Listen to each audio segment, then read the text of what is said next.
Hi, my name is Mark. Welcome back to my second episode of Three Bridges Model Railway, the layout I'm going to try and attempt to build over the next coming years. So as I explained in my first episode, if you've watched it, it's going to be a layout that's composed of a series of journeys that I've taken over my lifetime and different stations that are involved in that layout. So I'm starting the layout when I'm 5 years old at Wendover. So I stated in the first video that when I started the plan for the layout, we were still living down in the Midlands, and I basically just had a cupboard space to start building a shelf on which to build most of the buildings that form the initial layout plan I had in mind. Earlier this year we've moved up to Yorkshire, and so I now have a more sort of permanent board structure that I can now build up into the first part of the layout. So as you can see, I've laid down track, done some initial ballasting, and I've started with some initial stations, platforms. So what I use is the scale scenes kits. They're really good and easy to adapt to what you require. And as I explained in the first episode, I'm going to be running multiple DMU units, about 3 carriages long. So this sort of meter long station allows me to do what I need in the space provided. So I'm going to frame the ends of the layout with 2 bridges.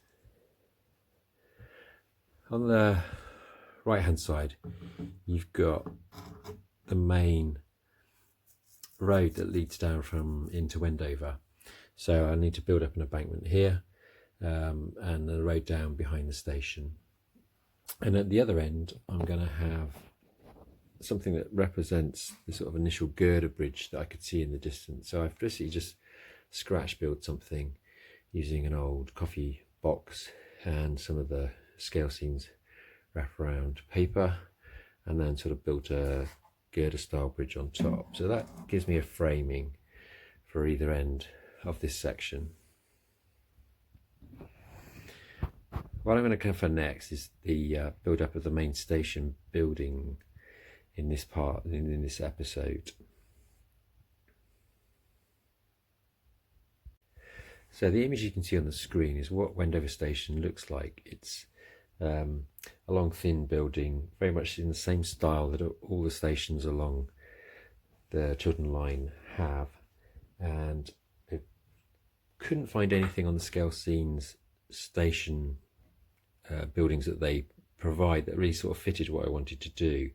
But I could see that their central aisle platform building, which can easily be sort of adapted down and sort of sections joined up to make the long sort of thin building that I wanted to have at Wendover. So I sort of just did a bit of kit bash to create this sort of structure. So you've got the main entrance into the ticket hall at one end, and then there's sort of a small office at the other end and a fireplace in the middle. And then for the roof, I've just again put together a simple long thin roof and a couple of chimneys. I'll put the pots on when I get to the final layer in my loft, because I know these parts will still fall off. We're sort of still living in temporary accommodation at the moment. So that gives me the main long building. Now over the other side there was a small shelter, so I've basically just taken the original scale scene platform shelter building and just made that up, as it just seems to represent something similar to what we're trying to do. That's quite happy with that. Later on you'll see an earlier image of Wendover Station in another layout, and you can see that this building and the canopy were replicated on both sides of the tracks, but that was demolished at some point, I assume in the 50s or 60s, and replaced with what you've got. The next building is, I can't work out if it's like a station master's house or an office sort of staff quarters, but it's sort of slightly taller at the side. So again, I've just sort of kit bashed something up that sort of resembles the structure that you have there, and it's got the slightly higher roof, as you can see on the when you look at the various images.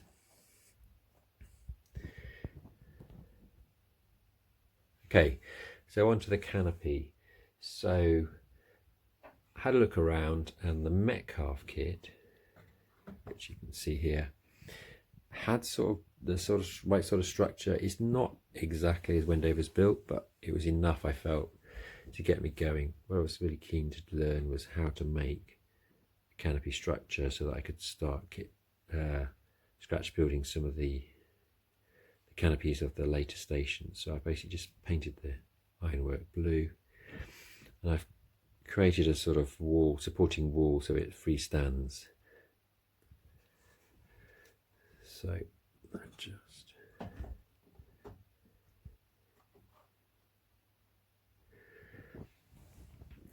and I'm pretty pleased with how that's all turned out. Okay, so my next building is going to be my first scratch build properly, really. So as you can see on the screen, we've got this small green cabin shed that the ticket collector would stand in, keep out of the rain, and then he'd wait at the bottom of the steps, take your ticket. They were always just sat on the side on a shelf. Even if he wasn't there, you could see the day's collection of tickets. So to make the building, I had to go using Inkscape, which Michael at Chandwell uses. I'm not going to explain how I've done it in any form of tutorial. I'm really a novice still. And it's basically composed of a series of squares and lines to give the basic structure. But you'll see that I made a bit of a clanger when I put this one together with regards to scale. So as you can see, I made it far too large. It comes in about 3 meters high in a true scale, and it makes the ticket collector look like a small child. Anyway, the beauty of Inkscape is you can easily resize things, and so having corrected the dimensions, reprinted it out, made it again, and it's a good replica of the original ticket booth. The ticket booth still exists. It doesn't exist at Wendover. It was moved to Quainton Railway Museum just north of Aylesbury, and you can still see it today. This is where the image was taken from. Okay, so this probably isn't going to be my last mistake I made. So I'm going to blame all my future mistakes on these characters. I'm going to have a couple of dodgy builders. Rule number 1 is you don't have to take responsibility for your own mistakes. So I'm just going to blame it on Barry and Steve. So this is probably a good point to talk about some of the other things I'm going to include in the scene for Wendover Station. So I need to obviously build up a farm track embankment either side of the bridge at this end. Behind the station in this sort of area, I remember a coal yard back in the 60s, and so I'm going to create that structure. The original siding here goes way back to, I think, the sort of 1920s, when they created a small siding that would allow them to bring aircraft in on trains so that they could be shipped up to the workshops at RAF Holton. And in fact, the model railway I'll show you at the very end clip has recreated that scenario. When I was living at Holton as a child, I could see the old railway line that led up to the workshop, so I know that's an accurate explanation of that area. Obviously, I still need to put in a footbridge between the two platforms. That's going to be my large scratch build project for the next episode, and so I'll go through trials and tribulations of recreating that. But the image on the screen shows you what I've got to build, so you can get an idea of it. It's the sort of the traditional lattice structure bridges that are very common on these sort of lines around the country.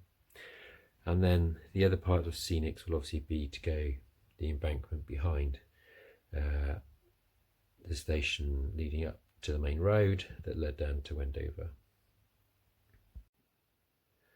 So this is probably a good point to talk about the rolling stock I'm going to run on this part of the line. So these are the green DMU units I remember from my childhood in the Hornby catalogue, which I didn't have at the time, but I've managed to pick up a couple of sets from eBay over the last year, which I'm quite pleased with. They're quite noisy in the way they run, but that's probably fairly typical of the units at the time.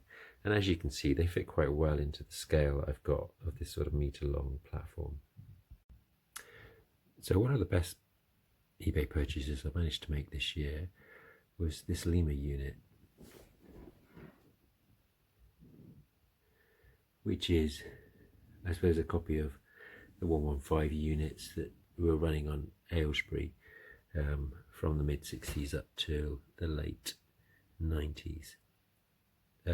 What do I remember of them? They were absolutely filthy. The line was in sort of decline all the way from the 60s and 70s into the 80s. It nearly actually closed in the 80s. PR wanted to, but the commuters had to sort of save it, and children took it over. But at the time I was travelling on it in the 60s and 70s, these carriages were never cleaned. You basically had a brass handle on the door that you used to open it, and that was the only thing you should touch. If you touched the actual door frame itself, you just ended up with this black, sooty, sticky tar on your fingers that just never came off. So yeah, I'm really pleased to have both sets, and I'll be running them when we get this thing going. So I mentioned earlier on that this isn't the first layout of Wendover. Some of you who are used to seeing the layouts on the tour around the various exhibitions will be familiar with Wendover. This is it's already been created and owned by a gentleman who's a member of the Bexhill Model Railway Club. And I've sort of got an image on the screen from their website, and then a couple of shots of the layout that they've created for Wendover. So this one's set in, I think, the sort of 1920s and 30s, and as you can see from his layout, he's got the two station buildings either side, which I was explaining that the one on platform 2, which is the down line, was demolished at some point, I suppose, in the 50s to be replaced by the simple hut I've got. And he also shows the goods yard behind the layout, which went off to RAF Holton. One of the things I missed earlier this year was the layout was actually being exhibited at Stoke Mandeville one weekend back in May, I think, by the Risborough Railway Club. I've got the link of their name on the screen, I can't remember it at the moment.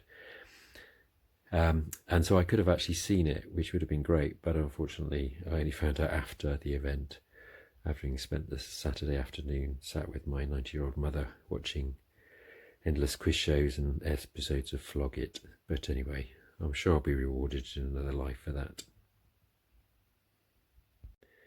Okay, so the last point probably is, what's the structure I'm using here? So as you can see, it's quite a large sort of freestanding structure I've got. So as I explained, we moved house earlier this year, temporarily renting in Yorkshire, which has been a fantastic summer, being close to the beach, been getting out and about and seeing the North Yorkshire Moors Railway. So I've now got at the top deck, which is about 100mm deep and about 2.5 meters long. This allows me to create the smaller sections I've got planned for my long-term railway layout. And then the bottom deck is about 600mm deep and it's about 4 meters long, so I can create some of the larger scenic boards that I'll need for the layout. So it's a good sort of compromise. Some might say, why don't you just start building the firm layout? As I've tried to explain, we're trying to move further north, and at the moment I don't know if the house we purchase will have a garage layout or a loft layout. Hoping it's going to be a loft layout. So what the thoughts were that this structure will allow me to work in the summer on the boards when the loft layout is just far too hot, their loft layouts, and again in the winter time, being in the far north, it's going to be pretty cold up there. So again, for a couple of months to be able to work in the comfort of a bedroom with heating will be really good. So that's the plan. So I think the final thing is just to say thanks for watching. I hope the sound quality is better this time. I got a proper mic, which should be a big improvement on the first episode. And I will focus on the building of the bridge between the two platforms, and I'll cover the other, my second big screw up in the design of that occurred again using Inkscape and my not paying attention to accurate dimensions. But anyway, that's for next time. Thanks again for watching, and hope to see you next time. Cheers.